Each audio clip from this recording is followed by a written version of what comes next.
Hello And welcome. back. We back again. Hey, Like we ain't never left. We never left. What y'all miss us? Shit, maybe it's time for rap shit. She got to rap last time. Let me rap this time. Oh, you want me to give you a beat? Nope. This is how they come from the comments. You gonna get it right there. They're gonna bring this clip back 5 years from now when you look Was at your this best you? life. You're like, I don't know who that man is. Should be very embarrassed. I'm sorry to say, I would see that man walking out there. I don't know who he was. I'm sorry to this man. That's how I feel about myself. Like every 5 years, like I see a picture of myself, really from even 2-3 years ago. I'm like, I don't know her. Well, since we don't know ourselves, I'm sure they don't know us. Hey, I'm Ryan. I'm Wangashi. And welcome to the Untitled African Podcast.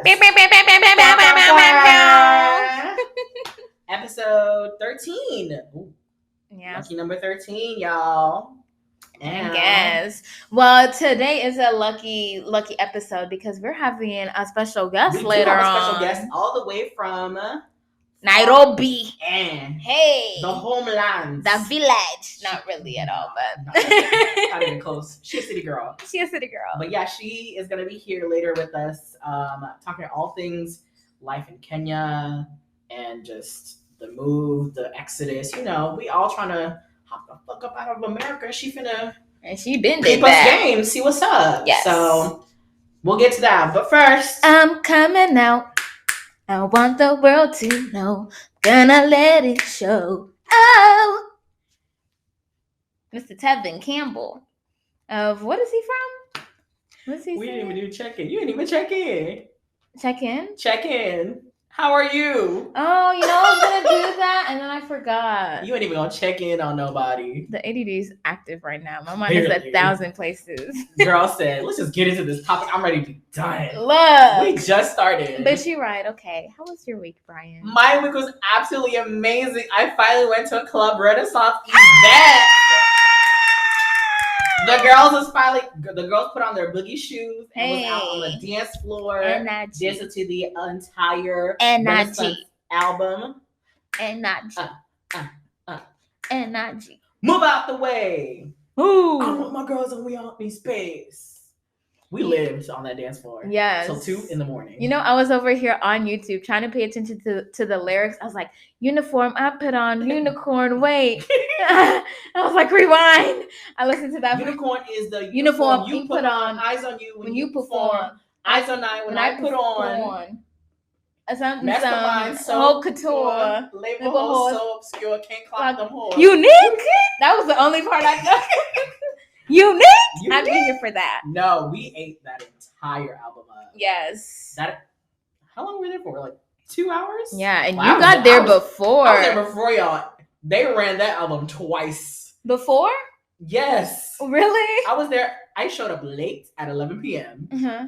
And then they had already started. Okay. So when I showed up, I was walking in at like Summer Renaissance. Oh. So I could hear it. And then at 11, they started it again. Period. So I walked in, I was like, oh, I'm that girl. Period. Motherfuckers ain't stopping. And so then then they played that until like 12. Y'all didn't show up till like 1. Yeah. Because the girls was out at other places. Honestly, I wish we just came there after the dinner. Like, it was so useless. We was electric sliding to Cuff It. The girls was voguing the house. There was a Vogue battle. Girl. Really? Yes, the girls. It was a whole vibe. Oh my gosh. And it was the absolute best night of our lives. It was my life, at least. So much fun. But that's why you woke up with joint pain, because you danced. Yeah, girl. Mm-hmm. Yep. She ain't never danced like listen, dancing like that at this age is different than dancing. So, girl, where's the warm up? Where's the stretch? When I tell you I woke up Sunday morning, I was like, ooh, why my bones clicking like that? Why my muscles twitching like that?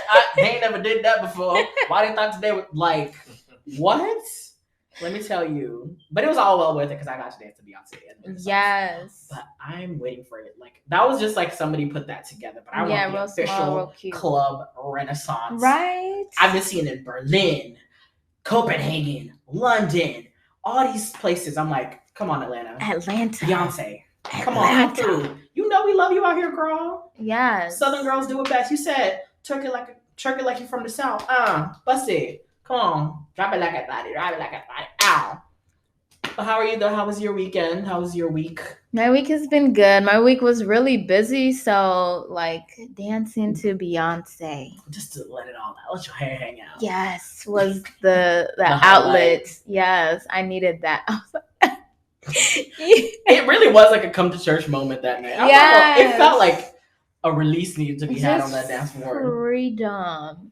So I was like, yeah, this was everything. Shout out to the management group who put that together. Because we had an amazing time. I mean, I had an amazing time. By the time I got there was about 10 people still there. It was 2 a.m, and it was still lit. Busted, yes. Like, I still had a great time. So yeah. Until the next one. Well, with that said, let's get into my favorite segment. What's plaguing a girl? I'm coming out. Now you can sing it. I want the world to know. I'm gonna let it show. Oh. Well, if you didn't catch on before, Mr. Tevin Campbell officially came out. He did a news. Not a news story. He did an interview with Billboard and came out as a gay man, an out and proud gay man, and we love that for him. We're flying the rainbow flag high. Where is he from again? I forgot. He's in something. Not you not knowing. I just forgot. Yes. I was like, I know it's something like so iconic and memorable and near and dear. A minute. Oh, I didn't know that. Yeah. So he was in that the boy band group thing? No, he was not in the boy band. No, that's not sang by multiple men, boys. No, to men. No, it's just Tevin Campbell singing. Can't We Talk? I thought it was like one of those. What are those groups? Not you thinking he was in Boys to Men. New Edition, not Boys to Men, but one of those. They finna eat you up. They finna eat you up. Look, I'm not good with the whole musicians thing. Black card revoked right there. Because I don't know music. Like, I be hearing songs and I know them, but I don't know the artist ever. The amount of times we've been to functions and I've played Can We Talk? I know the songs. I just never know the artist. I know artist names. I'm like, oh, that's somebody famous. That New Edition is somebody. Boys to Men. Do I know who's a part of any of these? I just know Bobby Brown. That's it. Look, but yes, I definitely know him from the Goofy movie. Exactly. He did the voice of Powerline. Which, by the way, Disney, run that man his money. Because apparently he didn't even get, he can't even, tour that song or, perform it. Disney has, very, especially, I feel like, in that time, very strict contracts. And I'm pretty sure that's, one of the reasons why, he couldn't come out. I mean, I know in the interview he said there were, other factors, but I feel like low-key, that's probably one of the things. It's the voice of a Disney animated film. You gonna come out as gay? No, baby. You're supposed to play an animated, music heartthrob. Can't be saying, you for the girls. No. We not with that. No. But congratulations to him. I'm happy that he's now able to live his truth. I mean, yes. Baby girl, we already been moved, but glad you coming out for yourself. Exactly. You can feel free. Somebody was they tweeted that new Madea movie. You remember? Oh, when the eldest son came out, I wish I didn't and the entire family was like, "That's it. That's all you have to say." We've been new this. Literally, it was Tevin Campbell came out. Us. Literally us. We knew. But congratulations. But all you heteros, make sure that he has a very comfortable environment. Period. Check yourself, especially in the R&B community. We know here. Y'all. If you have an homophobic rhetoric anywhere around him, you can't be like, "Oh well." But I knew. You know who is an ally though? Who? Tank. Tank? Yes. Oh. That's random. Of course you don't know. I do know Tank. Do you? Yes, I know the freaking famous R&B singer Tank. Okay. You said Tank. I was like, okay. Tank. Well, no, because he did a whole radio interview. And he was because he got a lot of flack for performing at a Pride rally or something for some city. He performed at a Pride, and a lot of R&B folk were like, "Why would you go?" And he was like, do y'all know how many black gay men support the R&B community? Yes. Why would I? They're my big I am a fine black man. You know where he gonna go? Where the money reside, okay? Where the money and I bet those same men saying that haven't been booked anywhere in the last 10 years, at least. Well, shout out to him. I hope him and Tank do a collab. That'd be cute. That would be. It's like that TikTok sound. I'm part of the LGBT community. This is my friend Valentina. She's an ally. Ally. Talk, Valentina. Ally. That would definitely be me. Right? I need Tevin Campbell and Tank to do it that TikTok. That would be iconic. That would be great. Oh my god. But moving on, the girls are back in school. Aww. And they are already being messy. So if you're not aware, you know, what this happens a lot in like HBCUs and schools that have, you know, Black Greek organizations. They stroll for the first weeks of school, you know, to introduce the freshmen to the organizations and, you know, those who want to rush, those who would like to, you know, be part of the process. And so, you know, the girls' favorites, the Qs, was strolling at Clark Atlanta, and Miss Girl, Miss Girl got caught on camera. Everybody knows the Q dogs are strolling. Stay away. You bet not be caught on camera. You bet not be caught on camera, and that's what happened. So this girl, she was watching them stroll, and then all of a sudden, you just see this Q dog spot her, and you know when they be spotting you. You gotta avoid. You gotta that be like, gaze does not I disappear. Don't see. Hey, I just see. I'm blind. Please stay away. And so she, next thing you know, she was making up full on. They looked like they were trying to tonsil hockey swallow each other. Yeah, the kids be extra. Like, didn't he lift her up? Yeah, that's what they be doing. And I was like, girl, I hope your mama don't see this. Well, later down it came out that he's a senior. She's 17. And yup, through the audience, yup, you heard that gasp. She's very much underage, y'all. And I mean, aren't happy about that. I just want us to protect her because I remember me being a freshman and I already didn't know about Black frats because my Kenyan parents were not telling me any of that. Neither were my Kenyan friends or like any of my friend groups. What were we there to tell you? Exactly. Did we ourselves know? Exactly. So going there, I had no idea. It wasn't until like almost 3 months into the semester, the Black girls, the Black upperclassmen had like a little like sleepover get together thing with all of the freshman girls. Aww. It was so cute. So they were telling us exactly. Cute. So they were telling us about this upcoming party. I think at that time it was pretty nasty, or maybe it was another one the Qs were having.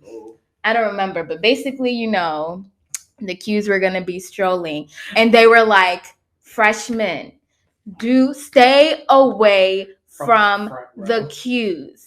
Do not make eye contact with them. Do not, whatever you do not let them lift you up. And I had no idea this was a thing. I was like, what? They were like, they will lift you up, put your legs on their shoulders, and go to town. And I was like, no, me? No, that is so courageous. Until you saw it happen to the girl. Exactly. Yep. So when I saw her, I just felt for her because I was like, she had no idea probably because I know I would have been like, oh my god, are you trying to talk to me? And then all of a sudden you up in the air, legs behind your back, like, what is and happening? Now you viral on TikTok and Twitter and everywhere. And that's the thing about it, like now it's like if it happens, it's getting caught on camera. Exactly. And it's like, listen, it's your first time outside the house, you know, you're away from your parents, you're trying to have a good time. Listen, college, we all wilding out. We all wilding out. The problem is now y'all want to put it on fucking TikTok and your B-Reels and your goddamn Snapchat. You can't let the moment be the moment. Listen, if the girl was going to get macked on, fine. Was it, you know, okay that she was underage and he was older? No, it wasn't okay. But shit happens. Yeah, that's something like she should be able to look back on and be like, oh my God, I can't believe I did that. Like I was such a freshman. But now it's like a million people know. It's cemented in like Black Twitter history. Yeah. Like Clark Atlanta girl. You do not want to be cemented in Black Twitter history. I pray that, you know, the girls out there at Clark Atlanta do protect her and she doesn't get... And the other freshmen. The girls who get lifted, they get labeled.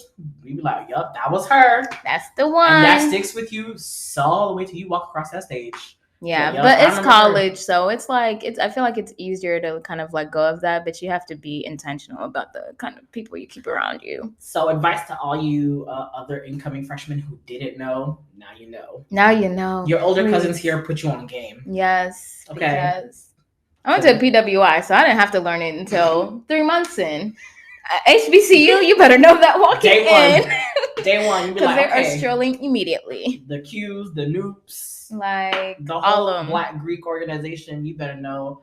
There's the Alpha, rules, Kappas, Omegas, and then there's the shit you should know. That's not gonna be put down on paper. Yeah. But shout out to her getting a memorable freshman experience, though. I ain't mad at it. Shit. I'm just sorry the whole world had to see. We was all 17 once. Exactly. But from one beefing Black girl to another beefing Black girl, it looks like our girl Amanda Sandberg. Is that her name? Amanda Stenberg. Stenberg? Yeah. I thought it was Sandberg. Mm-mm. Oh no, I'm thinking of Andy Sandberg. Nope, wrong. Wow. Not the no. You know what it is? It's white people. They all look the same. Adam Sandler. No, there's Adam Sandberg though. Oh, is that the other one with the curly hair? Mm-hmm. Okay, I actually didn't know who you're talking about. Anyways, about so our girl is in a new movie called Bodies, Bodies, Bodies. It's a horror thriller adventure kind of movie.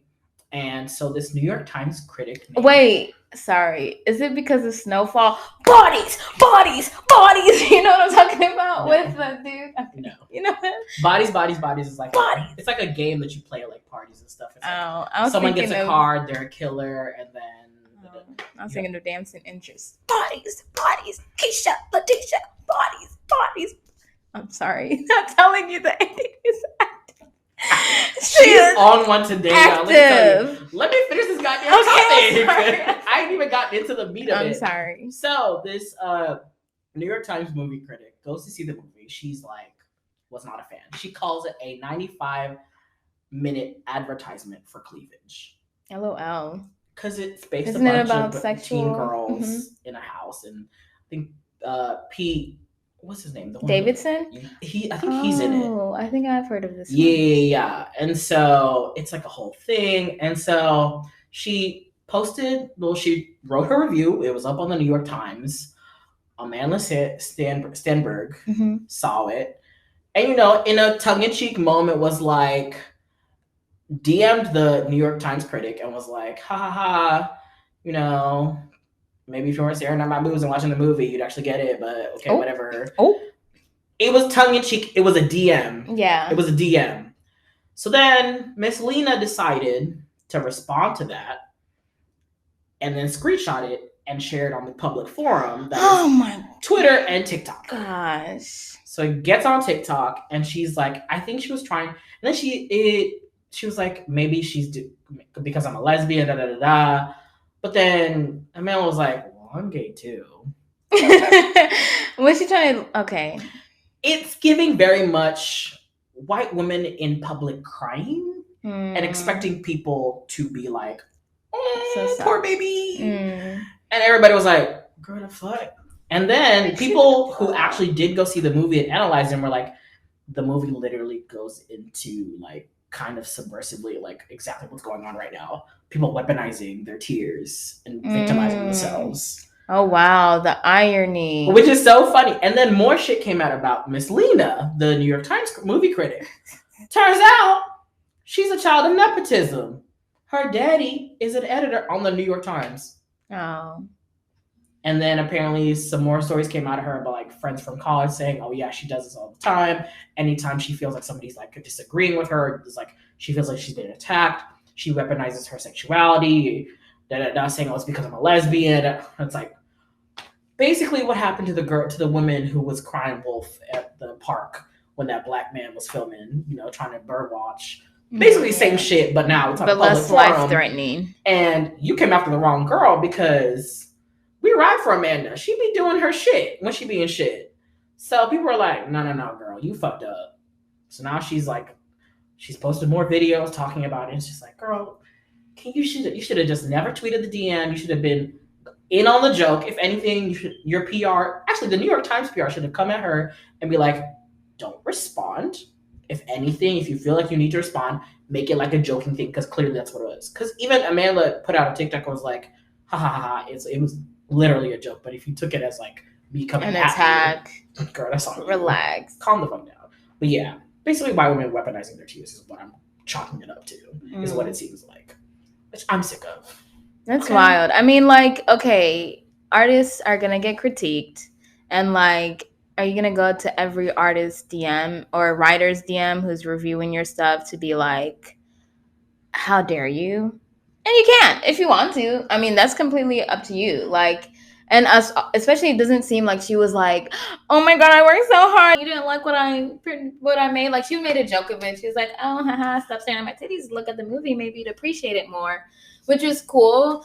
And then yeah, the woman just putting it on online is just weird. But I also just feel like this is a non-issue. Like you people really write scathing reviews, celebrities don't like it, and then like, their PR companies handle it, and they don't be on social media. It's not even that. Like, it just, you write your review, okay, goodbye. You don't like it, you say you don't like it, okay, goodbye. Like, why is this? Girl, ain't nobody reading the New York Times for the reviews anyway. Let's be honest. We go to Rotten Tomatoes for that shit. Okay. New York Times is actually very famous for their reviews. For the movie reviews. Yeah. Girl, I get my reviews from Rotten Tomatoes. That's what the real people be at. That's fair. But it's not like their book reviews. Either way, she's a nepo baby, so I don't know how much I can really trust her opinion.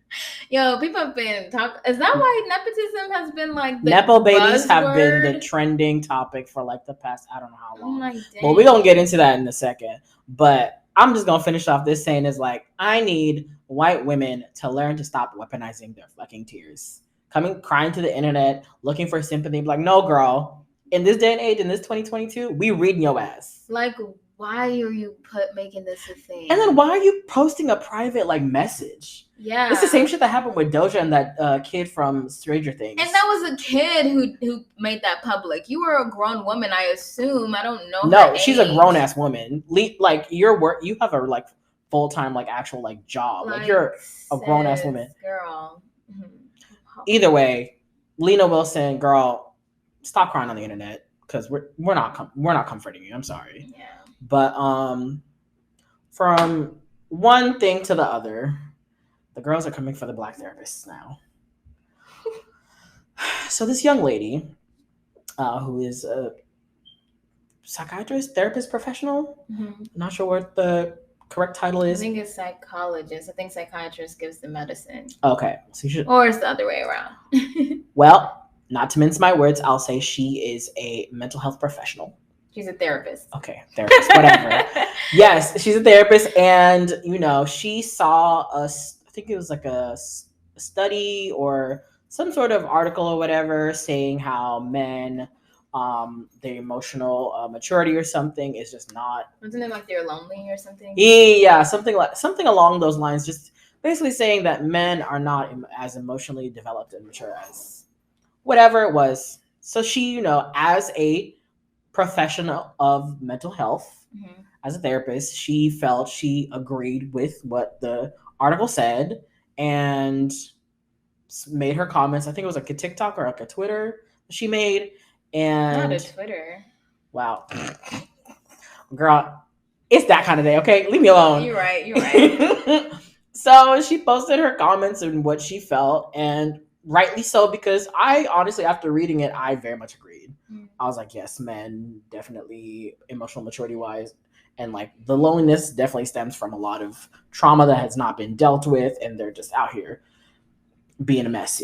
She said, "Black men need therapy, honey." Period. Literally, she said that, and they started eating her up all over the comments, all over social media, TikTok. They shared it with her employer. Her employers got scared.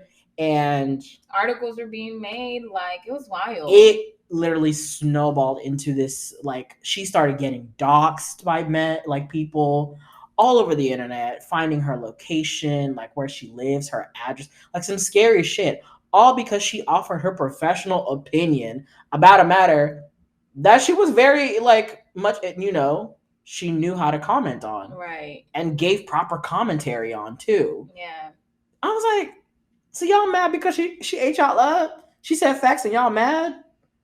You know what she gives? What I feel like is the root of it is they don't like her approach.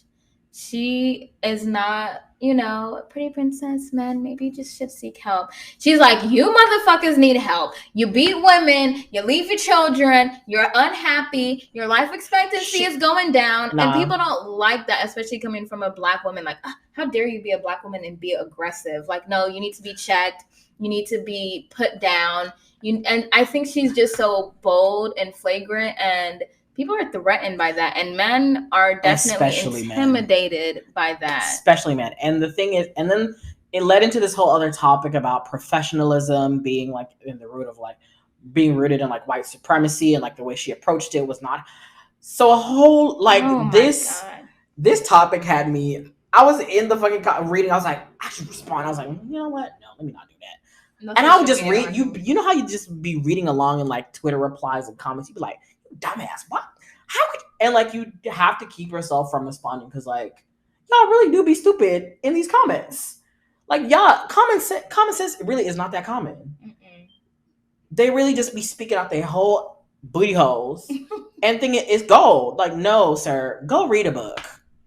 Listen to her. She is actually trying to put y'all on game, trying to set y'all up for better mental health, seeing as it is one of the leading causes of suicide among men of color. And instead of being like, okay, you know, maybe let me listen, let me learn. Like, she's trying to drop knowledge on y'all, but y'all steady in her comments, doxing her, eating her up for speaking the truth, speaking facts, basically. And this is how, as a society and as a people, we are never going to grow. If this is the type of behavior, when somebody's trying to help you, y'all doing this bullshit. Calling the therapist's office not to get therapy, but to tell on the therapist is wild. Oh, she's telling professional. Oh, she's on the internet. I'm like, and I seriously? Get like people lose their jobs over TikToks all the time because people be sharing too much on TikTok, or just because these companies are like, oh my God, don't actually like put our business out there and be honest on the platform. Oh, that's a story I never thought I'd have to tell. Yeah, but it's like, I don't know, for this, it's not giving that. And some people were saying like she was putting, you know, patients' business out there. I don't know. I didn't watch all her TikToks like in a generalizing way. Yeah. But at the root of all of it was because she told Black men to get therapy. That's exactly it. Like at the end of the day, y'all really came for this woman because she was like, y'all need help. And instead of thinking, why would she say that? Do I need help? What do I got going on in life? You're like, it's giving very much, you know, the Kevin Samuels crew, the Andrew Tate people were very much fired the fuck up. Yeah, just fighting the wrong fight.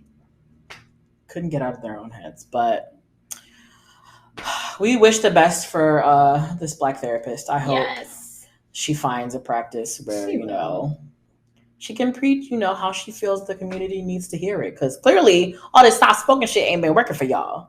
Y'all ain't been hearing it. Sometimes you got to yell it at some people. You know? Exactly. Some people make them hear you. Some people really are hard-headed. You know? But let's get into our next favorite segment. This Week in Black Entertainment. I feel like we need like an ET theme song. Why? But like, you know, with like a trap beat behind it, like make it like why does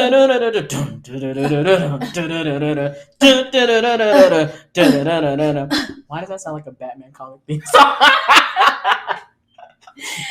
It's a work in progress. Well, since we're talking about Nepo babies, should we get into Idris Elba's daughter? Oh, yeah. Well, Idris has a couple movies coming out. One of them is called Beast. This is a story about a family that goes on a safari and something happens and their car gets like stuck. And kind of like safari. Go after this animal type action movie. All right. So they're stuck in the safari and there's a lion out there trying to kill them or attack them or whatever, for whatever reason. Listen, the trailer was a lot. Anyway, so the story came out that apparently his daughter, his real life daughter, wanted to audition to play his daughter in the movie. No, she did audition. Okay, so she did audition. She auditioned. Well, at the chemistry read, Idris was like, "No, it's not baby. giving for me. I'm sorry. Sorry, babes. That's not it. We're never gonna get any UK listeners like this. I don't care because they do American accents too. Either way, I'm sorry. I'm really trying to learn personally. So please don't come for me. Either way, you know, I'm very much a Love Island Essex girl. So Love Island is a very problematic show. So I don't know why you're quoting that for. But anyway, back to Idris and his daughter. So she auditions. They do a chemistry read. Idris is like, I'm sorry, the chemistry is just not there. I'm not feeling it. And he's a producer on it. And it's like, as a producer, you have to make these tough choices. Well, she gave daddy the silent treatment for 3 weeks. They didn't speak. Understandable. Now, as an actor, this is why I want to talk about this. I won't talk to my daddy either. I'm not talking to you for 3 months. Okay, not 3 months. That's a lot. But I understand. Hello? I'm supposed to be a shoe-in for this. You need a daughter? I'm your daughter. I can be cast in it. But I also understand, like, I personally would have been her, but I also would have been interested. And if my kid is not giving me what needs to be given for this movie, chemistry-wise, you're not getting chosen. Be mad. Be sad. That's okay. So then it led to like a whole another conversation in Nepo babies when it comes to the entertainment industry. Because Mindy Kaling actually hired Reese Witherspoon's son to be in the new season of Never Have I Ever, just because they're like besties. Well, he acts too. Yeah, and she was like, oh, I guess Reese called up Mindy, was like, hey, son wants to do something. Can you put him somewhere over? And she was like, yeah, sure, girl, bring him. And sure enough, he's on the season. Yeah, she can easily write for him. Not sure if he had to audition or something. Who knows? But then it got interesting because then it led to another topic: nepotism within Black families and Black entertainment. Is it more prevalent within white counterparts than Black actors or entertainment industry people? Which is interesting because I feel like white Nepo babies, like it's more acceptable for them to, I mean, that's the, the trendy term to call them. It's like white Nepo babies. Like they very much is like, my daddy's a producer, so I guess I'll be in it. And they'll like get jobs as PAs on movies, like out of just who they know. Whereas I don't think it would be the same. I feel like for, somebody coming from a Black entertainment family would have to like prove that, just like I feel like Denzel Washington's son, he got rid of his last name so that he wouldn't, be associated with his dad. His name is John David Washington. But I'm saying he didn't go by like when he first started out, he didn't want to be associated. Same with Childish Gambino or Donald Glover, right? I don't think his dad was in entertainment. I thought his dad was like in politics or something. Donald Glover's dad? That's not the other one. I think you're thinking of somebody else. No, Donald Glover. I have to look this up because please do. Look up who his dad is. I thought I've seen his dad. No. I don't know his dad. You know his dad.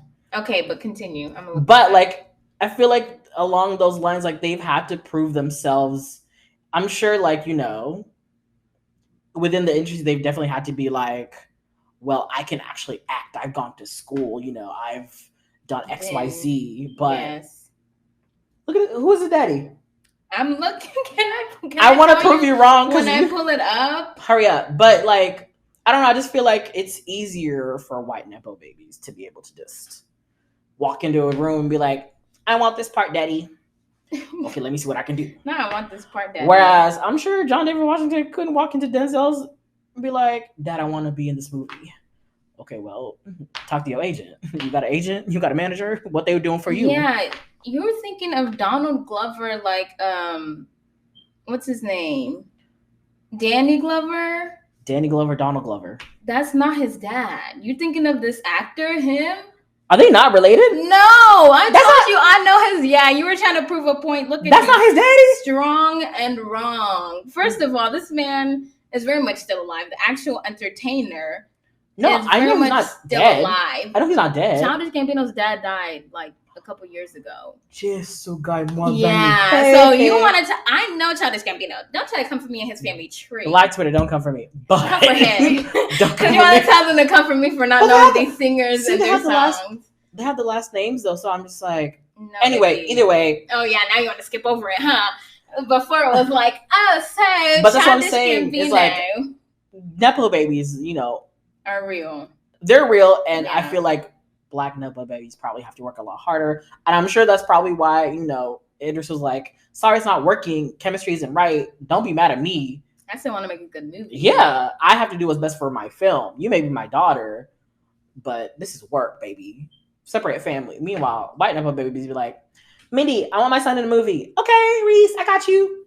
I feel like it just could still call somebody and be like, I want my daughter in a movie, and that could work. But I think he was like, for this movie, it's not going to work. And I don't feel like always like Black families, I don't feel like it's that there's not as many Black Nepo babies because Black people have to always work. I mean, that could be a factor, but it's also about like access. Like white people just have a lot more access to the entertainment and like higher positions of power in the entertainment industry to bring their babies on, to get their babies on set like it's nothing. Like Papa Pope says. Yeah, whereas you can maybe name like 5 Black actors and actresses that would have that kind of like pool in the industry just because of how it's set up. Well, my apologies to Donald and Danny Glover. Yeah, and I'll accept your apology. It wasn't for you. Too, anyway, because either way, go see. Idris Elba actually has 2 new movies coming out. Beast, and I think the other one is 3,000 Lives, where he plays a genie. Oh, really? Yes, with Tilda Swinton. It looks good. The tall white woman from Doctor Strange. Sure. Yeah. She played bald woman. But I want to see Beast though. I'm here for the dark skinned Black daughters. Finally. It took Jordan Peele. No one was in. But here Listen, we love you, Zendaya. We love you, Stormy Reed. But girl, we sick of y'all curly headed motherfuckers. No, but even like, you know, Hollywood loves having the dark skinned daddy, but somehow his daughters all be light bright. And then, right. Like, how it did ain't we ever get right. here? But hey, you know it's not entertainment without Sweet Life while it's still on. Before we get into it, what? Let's talk about Regina Hall, Sterling K. Brown's new movie. Oh, huh? For Jesus! Oh, I'm so excited for that. I love Regina Hall, comedic fucking gold. This woman is a comedian. Yes. Give her fucking roses. She is our generation's it girl when it comes to comedy. And she proved it time and time again. Ever since the Scary Movies, this girl been funny. And this is looking like so it's a mockumentary about this megachurch pastor who's fallen on grace or whatever. He got caught up in some schemes or whatever. And they're trying to rebuild their church. And their congregation basically chucked them deuces up. And so this mockumentary comes to town, tries to do a story on them, and is following her around, but in turn also follows him around, and you know all the shit that be going on in Black mega churches. Yeah, I want to watch this movie because Sterling K. Brown and Regina Hall are just like both gems, and they're just so lovable, and I just love their personality. So to see them together in a movie, I'm like, yes! Like I didn't know I needed this. I love Sterling K. Brown in This Is Us. Yes. He do comedy, but like it's like dad comedy on that show. Oh yeah. But I want to see him just like straight up this funny shit. Just clowning around. He reminds me of that Black dude from who played the uncle, the mayor in P Valley, who died. You know who I'm talking about. Oh yeah. Yeah. Really? No, his character in the show. In the movie he will. But yeah, stream that. Also it's gonna be on Peacock, y'all. When does it come out? I don't know. I think 30th. Okay. Might be not the September. Maybe August. I think it's at least this month. Yeah. So all these great new Black movies coming out. So go check them out. Yes. But now let's get into our favorite topic: Sweet Life. Sweet life, sweet life. Yeah. Okay, that's fine. But yes, Sweet Life. So last we left it, Tylin and her man Jalen were in therapy. Yes. Black men go to therapy. Yes, and Black couples go to therapy together. And then so they go to therapy, some stuff comes out about their relationship, right? And then Bestie Amanda decides, let's do couples trip. To where else but Mexico. Oh yeah. Because the girls want to get messy in Mexico. And sure enough, they get messy. Yeah. Miami invites her new BFF. Double B Bob Rob. Double B Rob. Yes. And Rob said, I'm here to check the motherfucking room. And brings all the baggage. All the Miami shit. All the Rob stuff. And with the single B. Yes. All the Gerald being called a sociopath. He said, oh, so you're Mr. Sociopath. Oh, so you're Mr. Sociopath. Oh, okay. And then so they go to Mexico. they're at the, the welcome dinner that everybody has, like first night on a trip, of course. Everyone's getting to know each other, introductions are being made.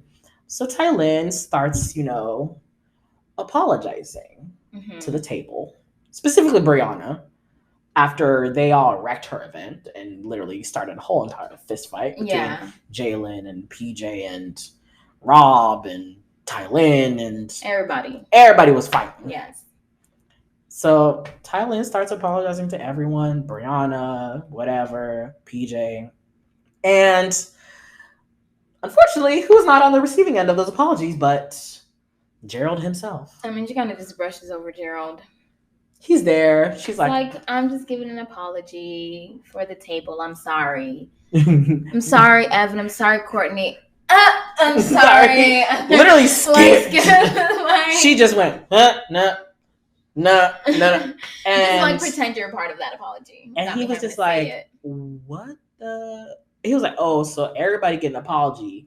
Not only a first time, but also a second time. Because she also did, it was an apology to our episode for Tylin, is what it was. She's trying with this accountability thing. She is, because, they said it's always anybody who's anti-Tylin does not, they don't be calling her out for her BS. But she said, all right, I hear y'all. But what's been killing me is her TikToks. She's been listening to what the Twitterverse has been saying, and she has been like, I need y'all to keep watching. Leave me the fuck alone. LOL. She's like, I'm not the problem. End? Let the season end. See the finished like there's product. Something at the end there that she's like, will save her. We gonna find out. Because we didn't finish the season. We have not yet, but we did find out Cynthia, Mr. Rob Double B himself. But that wasn't this episode. Well, I guess we're gonna have to find out. But I'm very much excited for what I'm excited for him to get kicked off the show. That's the tea. Like, goodbye. It's been real. Like, the only thing he's there for is to say rude things and to make people feel away. Like, I don't know, you might be if it's not with you, but you want to be relevant on the show so bad that you're willing to disrupt the friendships your actual friend is trying to build for the sake of you having more airtime. Because he even brought up some shit from, like, the first trip, like, Miami was on. He was like, so why you keep hanging around these people? Like, they keep doing you dirty. Like, every time you try to go to a trip, you get the bum-ass room. Like, y'all in bunk beds with Becky. Why Miami always get the bedroom? She got the bedroom again in Mexico. I'm like, girl can't catch a motherfucker. Like, sis, I need you to arrive there first and go ahead and run. And be like, tell production, I don't give a fuck. Give me on the first flight. This is a bad girls club. Claim that room with the quickness. Listen, she needs to. Because the way it's looking, she next trip she's gonna be on a couch in the living room. She's gonna be climbing that ladder for that bunk bed. Oh yeah. But none of the boys are trying to give up theirs either. But what I really want to talk about in Sweet Life is all these men wanting to be baby daddies instead of husbands. And they just want to continue their legacy with their sperm or something instead of, actually being a good partner to their spouse. Like, Candace and wannabe Nipsey Hussle. Yeah, Kaylin or something like that. I don't know. I just call him. I'm gonna call him Kaylin because that's too long. Wannabe Nipsey Hussle. So Kaylin's over here talking about how he wants a baby with Candace, and Candace is like, "Oh, well, talking to my friends, I don't want to anymore." Cool. Kaylin is like, "No," because Candace wants to get married first. Candace said, "Ain't no baby in me unless there's a ring on me." And what is Kaylin? Where my ring at? What about all of our issues? How are we gonna get married when we haven't worked out this, that, and the third? But you want to have a baby and we didn't even worked out these issues? And how can you see that so clearly that you guys shouldn't be married because you have things to work through, but you can't think about not bringing a whole nother human into this? Because they haven't even discussed how they resolve their arguments. One of them walks away in anger, and then the other one just sits there. Yeah, and it's just like, oh, so you're just gonna walk away when things get hard? See, this is why I can't even marry you. Da, da, da. I'm like, and Kaylin and Jalen are giving me the vibe that they just want to pass on their legacy. They boost each other up. This is just oh, my seed is gonna birth 1,000 kings or something, because you're so pressed about being a father. They must practice at the Church of Nick Cannon, I swear. Look, you're so pressed about being a father before you're even thinking about being a good partner. Can you focus on the person that's supposed to help bring this life first? And both these women, Tylin and Candace, are bringing actual issues that they want to work through in order for this relationship to work. Like an abortion. How are you trying to force a baby on your girl who had an abortion and you weren't around during that time? You abandoned her. That's so that crazy. Is the one thing that I feel like we just like, that show had just glossed over that. They gave him like 15 minutes to say, okay, that's it. We're not going to talk about it. I'm like, they said Mexico. Back to the girls. Right. Like, no, I feel like this should have been like a whole story. Yeah. But Thailand might not have wanted all of that. I'm sure she probably didn't. But like, I feel like it would have definitely helped a lot of girls to like watch her stories. She is, our age, and there's a lot of girls our age who probably have gone through, the same situation where it's like, this nigga ain't around. What the fuck am I supposed to do? And you know what the red flag that Jalen said when she's like, that thing broke me, and I just like I felt like so alone and depressed during that. And Jalen was like, and then look what happened. You created this. Like, you started your business. Can we end the strong black woman stereotype, strong please? Woman. Anytime a man says that his favorite trait about you is being a strong woman, red flag. Walk the fuck red out. flag, because he's going to test your strength. He's going to see how resilient you are. Push every motherfucking button. Every button. And be like, oh, well, I thought you were strong. I thought you were resilient. Including the big red one that just says, don't touch. He's going to be like, ooh, pretty. Boom. That's exactly what he's going to do. Walk away. As soon as you hear anything, oh, well. I love me a strong woman. I came from a strong black woman, so I want me that ain't me, baby. You will not test my strength. You are not a dumbbell. You are not the gym. Goodbye. I'm not here to test nothing. I'm soft life till I die. Any hardship coming my way, I'm crying. I'm falling apart. Like Lena Wilson, I will weaponize my fucking tears. I'm telling you. I am no. Listen, that's strong bullshit. Yeah. None of that. Yeah. No. Immediate red flag. Him and Kaylin. Yeah. Him and wannabe Nipsey Hussle. Cause I'm sick of them. Snip, snip, ho. Yeah, but I'm excited for us to watch like the last few episodes and talk about it. Is this the series finale? I think so. Aww. Season finale. Fingers crossed HBO keeps him on after. Fingers crossed they don't keep Rob on unless he like realizes there's more to him. Girl, that background check ain't clear. That's what I heard. Ooh. More tea on the next episode of the Untitled Africans. Let's yap in more hiring yappa, a lawyer. Yappa. Have a lawyer yap for you. All right, y'all. We could sit here and talk trash all day and love Sweet Life, but talk about Sweet Life.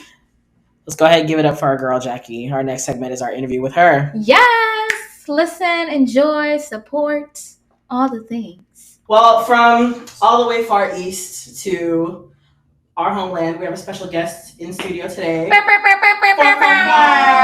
She came in just for this, y'all, all the way from Kenya, just to do the podcast. Because she loves me, such a good friend. Yeah, she got food out. She's here on vacation. She just decided to, little charity. Bless the girls with her presence.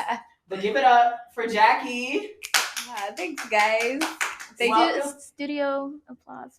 Studio audience. There we go. Welcome to the Untitled Africans podcast. Oh, thank you so much for having me. I appreciate it. We're glad to have you. Yeah, I always watch, so now it's nice to be on the other side. Yeah. Well, first, do you want to introduce yourself a little bit? Tell us about why are you here in Georgia, of all places, for vacation? Yes. So my name is Jacqueline. I live in Nairobi. I grew up in Atlanta, so I moved back 4 years ago. So I've just been living there, but I've come, to visit my mom. So that's why I'm in Atlanta right now. So you decided after like growing up in Atlanta, essentially, to go back to Kenya. Yeah. I was really curious to just live there. I don't know what drew me there, but there's something about just going back that I felt inclined to do. Well, you ahead of the curve because that's what all the girls are trying to do on TikTok now. They're all making the exodus. Mostly to West Africa, but like, yeah. I've gotten a lot because I have an Airbnb and I do get a lot of people trying to just move back. So they just come stay in the Airbnb as they sort themselves out. Because we all sick of living here, but you beat us to the curve. She said, I'm out of here. You're smart, honey. But as far as like making that decision, was it something you came to lightly, or was it like a thought process that like I want to say I was a bit naive because I was also like younger, so I didn't think about it that much. Like, Because you were like fresh out of like college. yeah, I graduated and I moved like the next month. Like, I didn't really stay for long, so I don't think I thought about it that much. That's probably why I was able to even make that move because I didn't overthink it. Like, it was not really to me, it wasn't a big deal. Yeah. You didn't want to overthink it. Yeah, I didn't even give myself the opportunity to. So, and I don't even think my mind could think that way at that time. Yeah. So was there more like, well, I mean, you were born in Kenya, moved to America, just like all of us, and then decided to go back. Was it more a culture shock and like not having that like, you know, immediate family support with you when you moved, or was it like just I'm here, this is where I'm from, it's not that difficult? Okay, there was some culture shocks. Obviously, growing up here is quite different, just like, the organization and the roads. So, but now I drive in Nairobi like no problem. I'm just there with everyone, like Wow. pushing my And way the traffic through. and the potholes. I'm just- even the problem. Like, Oh. look at this one, right? Yeah. So no, there was a lot of culture shocks, but I was open to learning, so I guess it wasn't too bad because I like adventures. So Yeah. like I Yes. liked the difference. Like I actually enjoyed it. There were some not so good parts, but for the most part, I enjoyed learning. Okay, so wait, so you a driver now. What was that transition like for you to actually be like willing to drive in Nairobi streets? Because those are our own like Yeah, NASCAR races in themselves. Bruh. it's a different thing. Yeah, but I mean, I needed to, so I just found myself doing it. Like it wasn't even really a question. I was just like, okay, this is what it is. Just go. But I won't lie. I've hit a few. I don't want to say people, they weren't walking, but they were. She was over there playing Mario Kart. No, GTA the 5. bikes, the motorbikes. Oh. They drive so badly sometimes. Okay, one was my fault. I didn't see him, but the other ones, like, they come out of nowhere, so you just end up hitting them. So what happens? Like, are they just like That's now the aftermath is the interesting part because now they all stop. So now there's a crowd of motorbike drivers versus you. all of the other motorbike All the drivers? other ones, Because they look like a gang out yeah. there. So they all stop. They gotta Usually- look out for each other. Yeah, they look out for each other, but you do find yourself. Yeah, just keep going. Yeah, you do find yourself like now having to pay them sometimes. But one of them, like nowadays, I'm like less inclined to pay them because I'm like, okay, like if it was your fault, I'm not paying you. Yeah. Like you should be paying me, but You're the one who dented my car. I know you would do that. But it's not like, oh, what's your insurance? No, Like, have no. insurance? I've never had such a situation. Even the cars that I've hit or who have hit me, it's never been like that. So is that like one of the major lessons you've learned? Yeah, Like, are there any others as well? like driving lessons. Yeah. Did Apart you from take driving lessons. lessons? No. As long as you have an American license, you can drive I there. just did it from experience, just learned from And experience. there's like, I don't know if you guys watched this BBC documentary about Kenyan roads. Yes, about them And talking about how they give dangerous. like Yeah. licenses even though you don't even take the driving test. Yeah. So I think at least with like an American license, you're a bit better off than maybe. I feel like the whole driving school thing out there is like a total scam. You just walk in, You could just bribe. give them a little Yeah. something, and then walk out with a license. Period. Meanwhile, over here, the girls are struggling going back. You got an 85. Nope, you're not getting yours not I today. remember that. That was like the stress of it. Like at 16, you know, Trying I to go for gotta that. pass the first time. I can't be a 3-timer. And people still can't drive here. And That's still what, don't like, have these blinkers. So is driving in Atlanta just a breeze now? Oh yeah. Okay, driving in Atlanta, it's different. It's okay. Atlanta has its own difficulties driving, but for the most part, yeah, Nairobi's like you have to be so like there. Like traffic lights are just they mean nothing. They're a suggestion, if anything. Yeah, they mean nothing. So Like, you can go. It's up to you. it's up to you.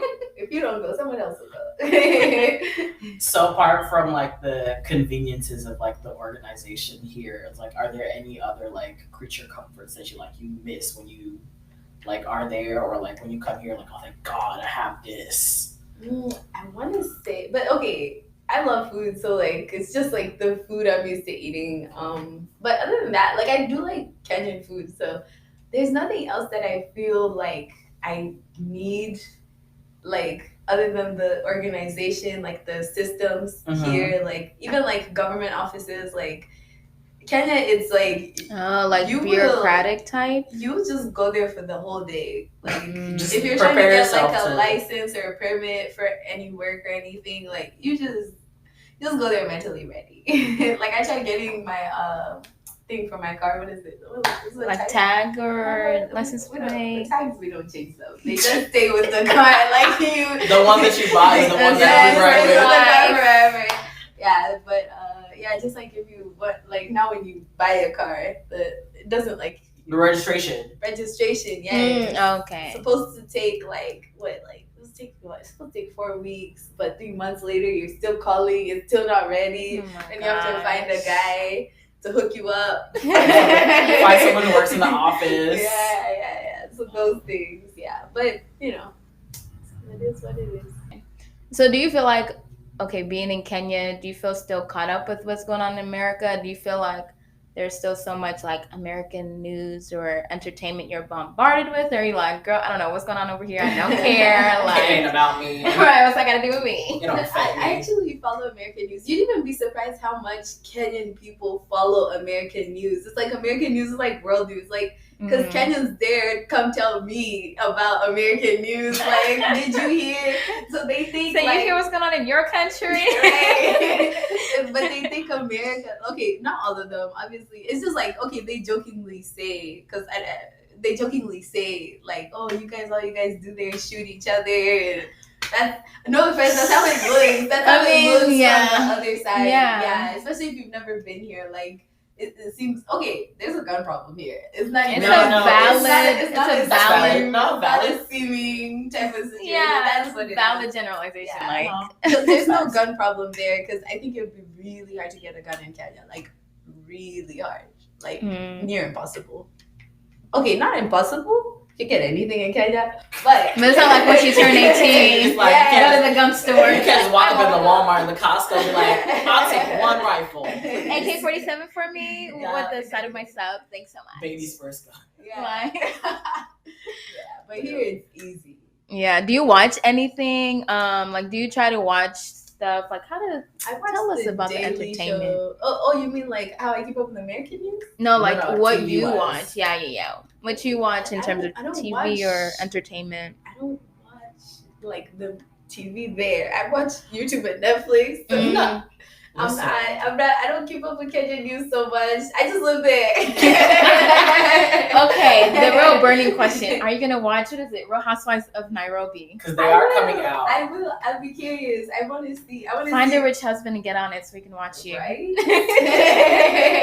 Just be like the one. Now, come on, I'll be the friend of. The problematic one. Remember, I said last podcast. Listen, if I ever have the opportunity, I'm gonna be on a reality TV show. I'll be a friend of the problematic one. So listen, who I gotta talk to get on Real Housewives of Nairobi? Because I want to see it. I'm curious because Nairobi. Hey, because didn't they have the Real House Girls of Kawangware? But that was different. This is like that's different. It's not the same thing. But I hear, but the Dubai one is taking off, so it's like. Everyone's obsessed with the is it Amani or Aman from her name is. She's from Kenya but she's Somali.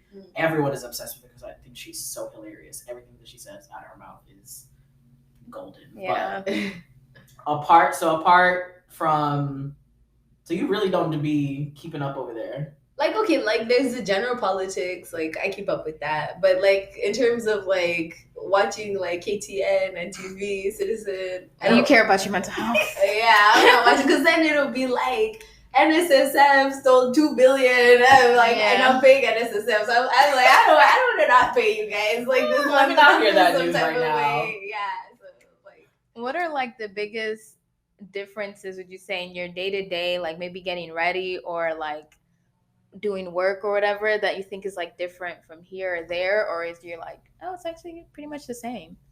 Other than, like, of course, the driving. And the driving takes a lot of time because Kenya traffic, it don't like American traffic makes sense. Like it has like an end point. It has a beginning and an end. Like it has a cause. The roads open up. Sometimes Kenyan traffic has no cause. Like you get to the end, you're like, what was causing this traffic? That you end up being on the road for a really long time. Yeah. I find like I can only do like 1 or 2 things in a day versus here where I can do like 5 or 6 things in a day just because I'm stuck on the road a lot of the time. Yeah, so I would say the traffic kind of really keeps you from being as productive as you would be here. Because you're in the capital. So yeah. So I would say, sometimes I'm like, I'm just going to do one thing today because I might go get to the other side. So, okay, let me see if I remember this correctly. Are you a business owner? Yeah, I have a business. Come on, girl. Let's entrepreneur. Talk about it. How did it get started? What inspired this? I've always have had a lot of businesses. So we love an entrepreneurial mind. Yes. But this one, my latest one. Girl boss, gatekeep, gaslight. That's the vibe. Come on. Not girl boss. Period. No, I just it's a small business. I just started it like a year and a half ago. Because I had another business, but then I closed it after COVID. And then I got a job for a few months. And then I left the job because I was like, I wasn't intending on doing that. I was like, I could just go work in America and make more money. Yeah. So I was like, let me just go. I could just go back there instead. Yeah, because employment is different there. Yeah. Anyways. Oh yeah. That's a whole other thing. That's another podcast episode. But I just worked because COVID was there. So I was like, let me pass some time. I get myself together because I had some few other business ideas. So the one I do now, it's I import vanilla beans from Madagascar and Uganda because Africa. Okay, vanilla beans grow like all over the world, but Uganda and Madagascar are like the main. One of the Madagascar is the main one. Uganda is just coming up.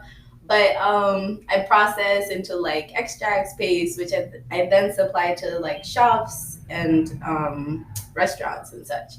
Yeah, so that's what I do. The whole business is kind of just based on this idea of like, we have a lot of resources there. What happens is our resources grow there and then they're processed outside the country and then they're sold back to us. Wow. Yeah, so I found that like when I cook and bake a lot. So like I found like all the products, there were Madagascar bean origin extracts and flavorings, but they were processed in America. And then shipped back. Oh, wow. Kind of the same thing they do with chocolate in Ghana. So also vanilla is like coffee, vanilla, chocolate. Like they do a lot of grow it, process it, sell it back to us. So I was just kind of like trying to meet like it's a very small market. It's like a niche market, but it's very small, but it's underserved.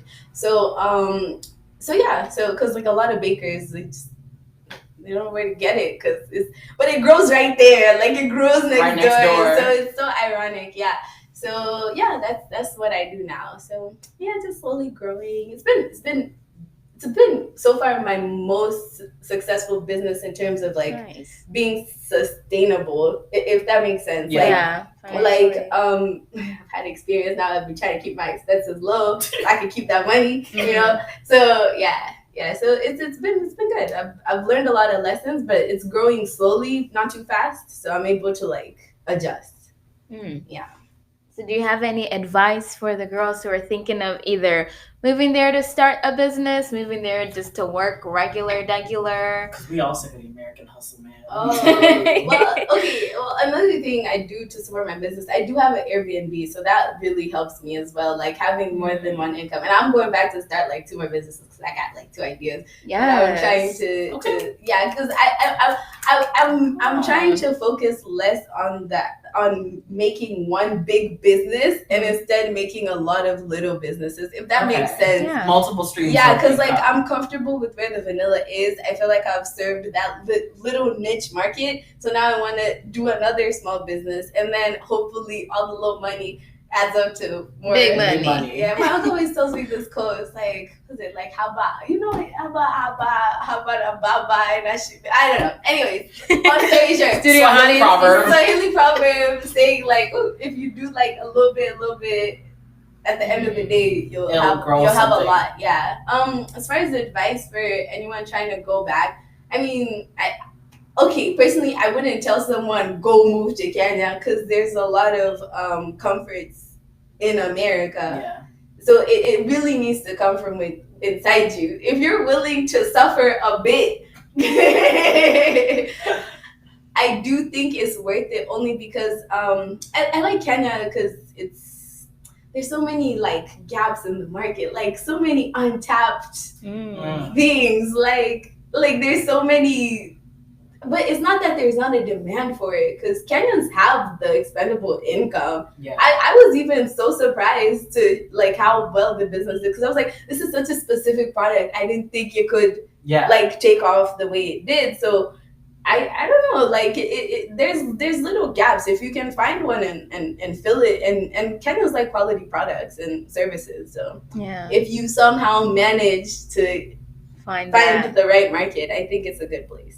Okay. Yeah. Now we love to hear about a girl boss, but yes, come on out the here. single girls who do want to move out, find them in their African. Don't find a husband in Nairobi, no.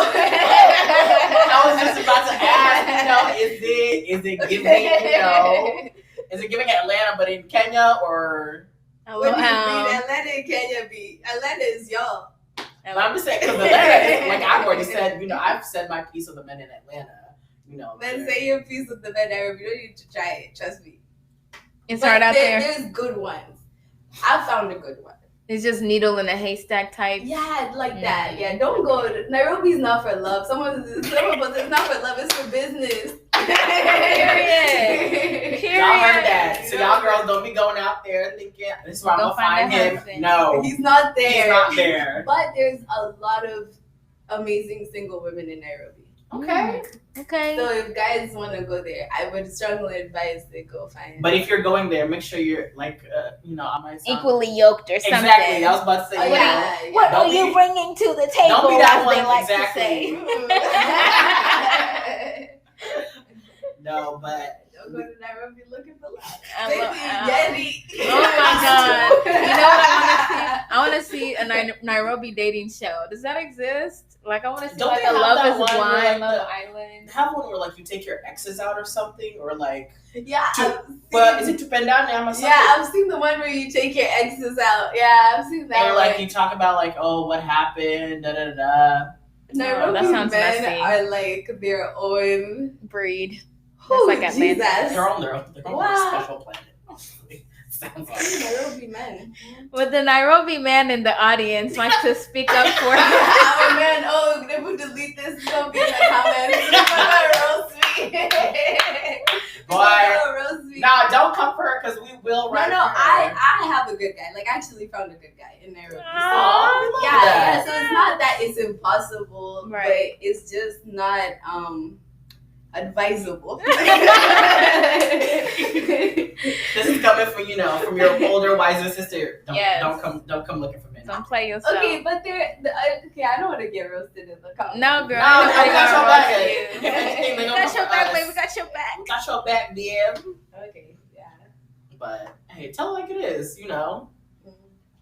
It's not giving. If it's not giving, it's not giving. It's hard. This is what I want to see. I want a Nairobi dating show because I feel like it'd be messy. It'd be perfect. Ooh, so messy. Like, I'm here for that. That needs to be one of your next business ideas. Oh yes. If you need an executive collab, producer, listen, we'll produce. We love a little. It's dramatic. It'll be dramatic. Oh, we'll miss the drama. We'll give the girls what they want if that's the case. I bet it'll be dangerous. Well, we appreciate you for coming through to the Untitled Africans podcast. Yes. Hanging out, giving the girls some advice. We love having you. We love your spirit here. All right, y'all. Don't forget to like, subscribe. Oh, socials, handles for your business. Do you want to plug? Oh yeah. Oh, you guys want to plug in my business? Yeah, tell them what is If it? you want to. If you want to. Yeah. Okay. Because you finna get some international orders. Oh yeah. I will. I fulfill with DHL. you Take go. 3 to 4 weeks. So where can they hit you up? Well, my business is called blackjuicevanillas on IG. Yeah. All right. And is it just spelled out like that? Yeah. And then from there, there's like the website you can order and everything. Yeah. All right, we'll put the Black links juice, in the vanillas. respective description boxes below. I always see people click the link. Click the link below. Click the link in the description. You know, we lucky influencers too, so you know. Click the link below, guys. But yes, don't forget to like, subscribe, comment, rate. Go on her socials, blow her up. Yes. Get those international orders going, guys. We love her. She's a guest. She's a friend of the pod, officially. If you don't go buy something from her site, you don't support Black women. Or Black businesses. Mhm. Period. Conclusion. Literally. Period. Yeah.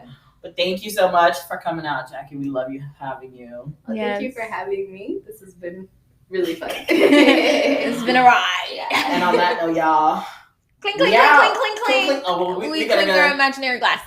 Clink, clink, clink. We out.